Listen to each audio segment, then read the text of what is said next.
सुप्रभातम बनारस। और भाई क्या हालचाल है, सब चकाचक ना?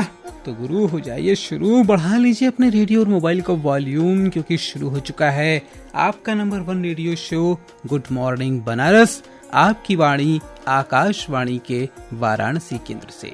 हमारा नाम बनारस बाबू, हम हैं बनारस बाबू।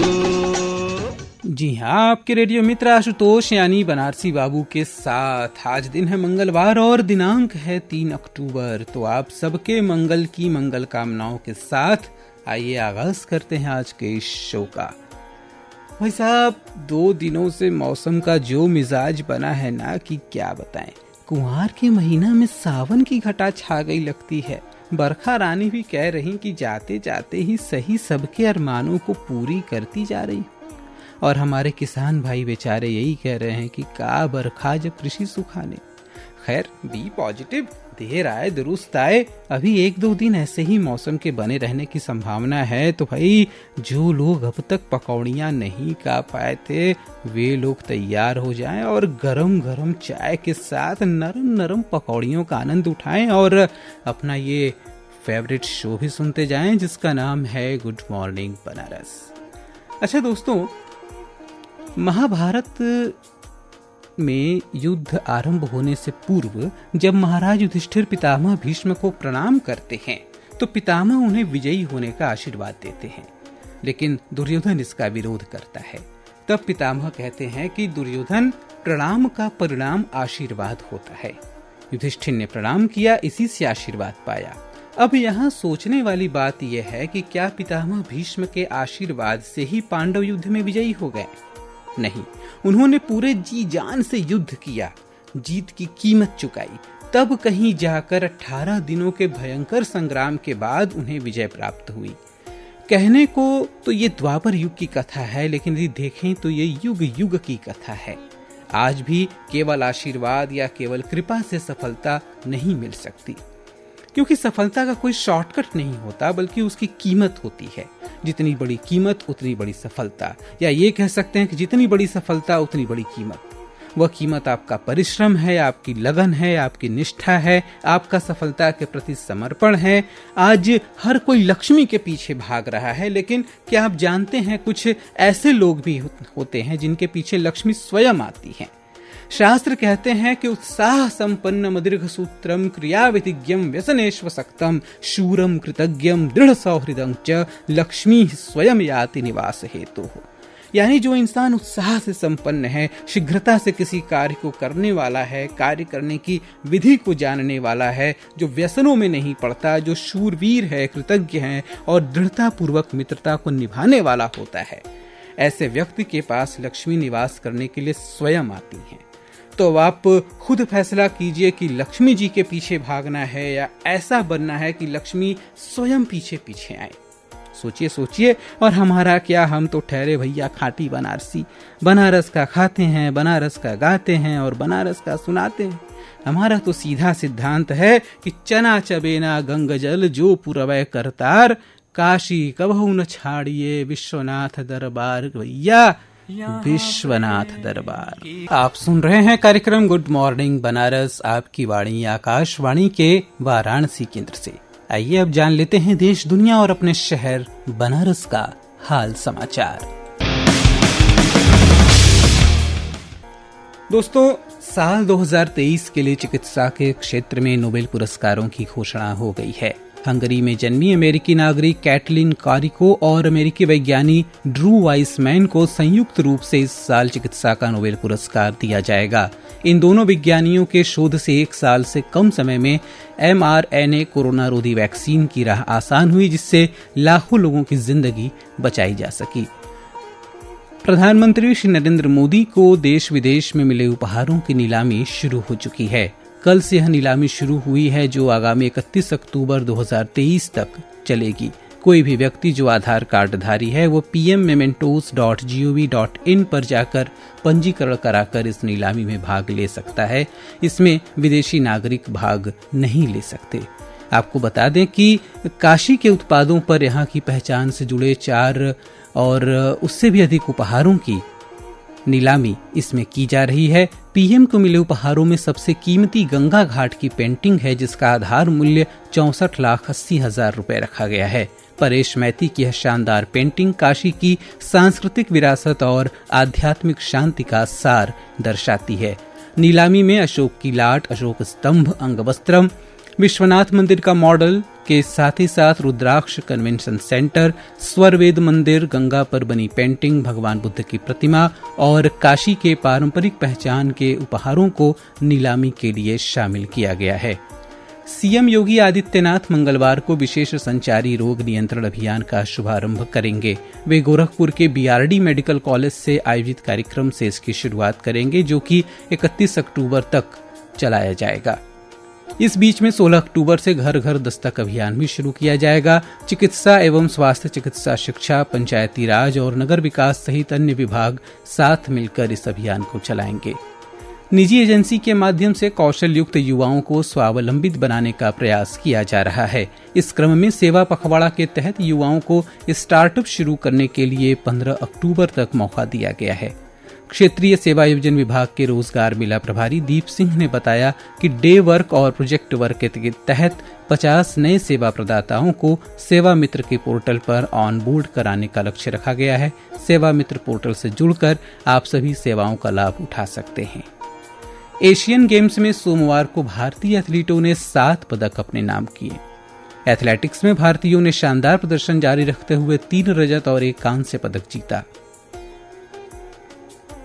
टेबल टेनिस में सुतीर्था मुखर्जी और अयहिका मुखर्जी की जोड़ी ने ऐतिहासिक कांस्य पदक जीता। भारतीय स्केटर्स ने अप्रत्याशित प्रदर्शन करते हुए 2 कांस्य पदक अपने नाम किए। ह्वांगझू एशियन गेम्स में भारत के नाम अब तक कुल 60 पदक आ चुके हैं। सत्य और अहिंसा के मार्ग पर चलने वाले महात्मा गांधी और सरल सादगी पूर्ण जीवन और दृढ़ इच्छा शक्ति की प्रतिमूर्ति पूर्व प्रधानमंत्री लाल बहादुर शास्त्री को उनकी जयंती पर कल याद किया गया। विभिन्न सामाजिक राजनीतिक संगठनों और प्रशासनिक संस्थाओं में लोगों ने अपने अपने ढंग से इन्हें याद किया, नमन किया। तो ये थी जानकारी देश, दुनिया और अपने शहर बनारस की। और आइए अब कर लेते हैं बातें गुजरे हुए कल की। श्रोताओं, आपको बता दें कि वर्ष 1984 में आज ही के दिन भारत की तत्कालीन सबसे लंबी दूरी की ट्रेन हिमसागर एक्सप्रेस कन्याकुमारी से जम्मू तवी के लिए रवाना की गई थी। आज ही के दिन वर्ष 1994 में भारत ने सुरक्षा परिषद की स्थायी सदस्यता के लिए औपचारिक रूप से अपना दावा पेश किया था। आज है जन्मदिन सुप्रसिद्ध अर्थशास्त्री सुबीर गोकर्ण और फिल्म निर्देशक जेपी दत्ता का। साथ ही आज है पुण्यतिथि भारत की पहली महिला स्नातक और पहली महिला फिजिशियन डॉक्टर कादम्बिनी गांगुली की। आप पहली दक्षिण एशियाई महिला भी थीं जिन्होंने यूरोपियन मेडिसिन में प्रशिक्षण लिया था। और आइए करते हैं बातें आज कल की। दोस्तों, आज है वर्ल्ड नेचर डे, जो हर साल 3 अक्टूबर को मनाया जाता है। इसका उद्देश्य प्रत्येक व्यक्ति को प्रकृति के प्रति उसके दायित्वों का बोध कराना है। हमारी भारतीय संस्कृति हमेशा से प्रकृति को माता के रूप में पूजती रही है। पशु पक्षी, नदियां, पेड़ पौधे सभी प्रकृति का अंग हैं। इनके महत्व और उपयोगिता पर और अधिक बातें करने के लिए हमारे साथ जुड़ चुकी हैं शहर बनारस की यंग नेचर एक्टिविस्ट। तो आइए सुनते हैं वो क्या बता रही हैं। नमस्ते, गुड मॉर्निंग बनारस। सबसे पहले आप सभी श्रोतागणों को मेरी तरफ से हैप्पी वर्ल्ड नेचर डे। मेरा नाम मल्लिका बनर्जी है। मैं वाराणसी में रहती हूँ और बाबा विश्वनाथ के आशीर्वाद से मैं भी प्रकृति से जुड़े हुए कामों में अपना योगदान देती हूँ। आज वर्ल्ड नेचर डे है। बहुत ज़रूरी है अब जाग जाना। अगर अब नहीं तो फिर कब? ईश्वर कहीं और नहीं, स्वयं प्रकृति है। ये प्रकृति कुपित हुई तो सर्वनाश पक्का है। आने वाली पीढ़ी को आप क्या देकर जा रहे हैं, ये बात आपके बच्चों के भविष्य के लिए बहुत मायने रखती है। हम बच्चों के लिए बैंक बैलेंस तो बना ले रहे हैं, पर उस बैंक बैलेंस को भोग करने के लिए बच्चे सुरक्षित होंगे कि नहीं, इस विषय पर हम कुछ भी नहीं कर रहे हैं। मैं जानती हूँ कि हर इंसान व्यस्त है, सबको अपना घर परिवार देखना है, पर यह समझना होगा कि घर परिवार भी तभी है जब तक ये प्रकृति सुंदर और खुशहाल है, और ये प्रकृति को सुंदर और खुशहाल बनाने में आप सभी का योगदान बहुत ज़रूरी है, क्योंकि इस प्रकृति में विष भी हम इंसानों ने ही घोला है। प्लास्टिक का अत्यधिक उपयोग होने से आज धरती माँ सांस नहीं ले पा रही है। नदियाँ जो कि स्वयं साक्षात देवी हैं, उसे भी मैला कर दिया हम लोगों ने। तालाब अब सारे पट गए हैं, क्योंकि इंसान की जनसंख्या ज़मीन से ज़्यादा हो गई है। पेड़ कट कट के घर बनाए जा रहे हैं, जंगल काट कर बिल्डिंग्स का निर्माण हो रहा है। आप खुद ही देख लीजिए, जो चिड़ियों की चहचहाट हमें बचपन में सुबह सुबह सुनाई देती थी, क्या उसमें अब फ़र्क नहीं आया है? देखिए, जिम्मेदारी लेनी होगी, हर इंसान को लेनी होगी। हर इंसान को प्रकृति को बचाने में प्रकृति से जुड़ना होगा, और सिर्फ पेड़ लगाना ही प्रकृति से जुड़ना नहीं होता। प्रकृति से जुड़े हर उस चीज़ को सुरक्षित करना, संरक्षित करना, जो कि प्रकृति में प्राण डालती है, प्रकृति को सुंदर और जीवंत बनाती है, उसका संरक्षण करना भी प्रकृति को बचाने का एक माध्यम होता है। नदियाँ, तालाब, पशु पक्षी, जीव जंतु, पेड़ पौधे, सभी को संरक्षण देना होगा। जो कोई भी इस पर अत्याचार करे, नदी गंदी करे, तालाब को पाटे, बेसहारा पशु पक्षियों पर अत्याचार करे, उनको मारे, पेड़ों को काटे, उन सभी का विरोध करना होगा। प्रकृति को बचाने के लिए आधुनिकता के साथ साथ हमें नैतिक मूल्यों को भी समझना होगा। आज सिर्फ 4 पौधे लगा देने से हम प्रकृति नहीं बचा पाएंगे। इसे सुरक्षित करने के लिए जीवन पर्यंत प्रयास करना होगा। फिर कहीं जाके हम अपने बच्चों को एक सुरक्षित वातावरण दे पाएंगे। अब मैं अपने मूल विषय पर आती हूँ। अपने बच्चों में अभी से करुणा और दया के बीज बोइए, उनको प्रकृति से जोड़िए, उनको सिर्फ दूध पीना नहीं बल्कि गौ सेवा करना भी सिखाइए।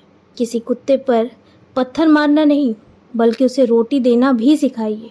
बंदरों पर डंडे मारना नहीं, उनको फल देना बताइए, और बताइए उनको कि उनके घरों को काट काट कर आज बिल्डिंग बनाई गई है।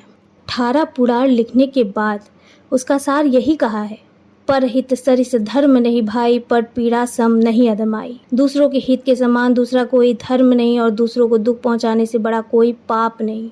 मुझे लगता है कि नवरात्रि में देवी भी उन्हीं की पूजा को स्वीकार करती होंगी जो कि प्रकृति का आदर करता होगा। बहुत बहुत धन्यवाद आप सभी को। राधे राधे। अभी आप सुन रहे थे नेचर एक्टिविस्ट मिसेस मल्लिका घोष बनर्जी को। हमसे जुड़ने के लिए आपका बहुत बहुत धन्यवाद मैम। और अब दोस्तों आइए चलते हैं उस सेगमेंट की ओर जिसका रहता है आपको इंतजार और जिसका नाम है काशी कथा। जी हाँ, काशी कथा के आज के अंक में बातें विश्वेश्वरगंज, या जिसे आम बोलचाल की भाषा में विशेषरगंज कहते हैं, उस मोहल्ले की।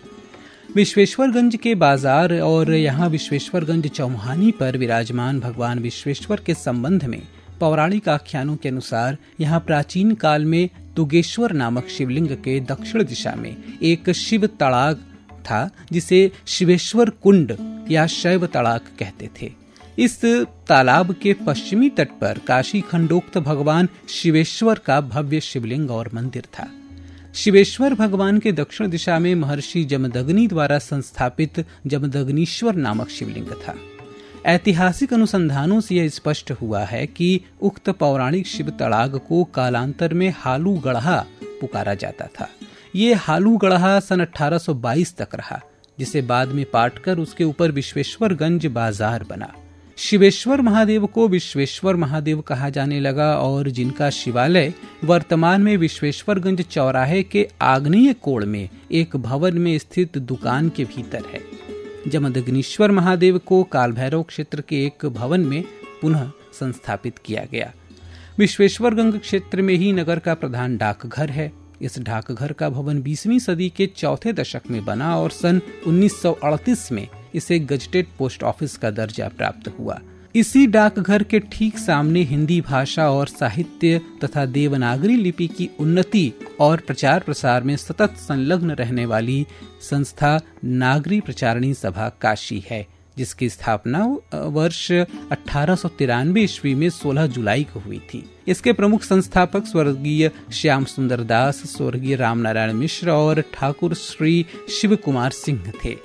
संस्थान ने अपनी स्थापना के प्रारंभिक काल में महामना मालवीय जी के सहयोग से उत्तर प्रदेश में न्यायालयों में नागरी लिपि के प्रयोग की मंजूरी कराई और सरकारी कर्मचारियों के लिए हिंदी और उर्दू दोनों भाषाओं की जानकारी रखना अनिवार्य करा दिया।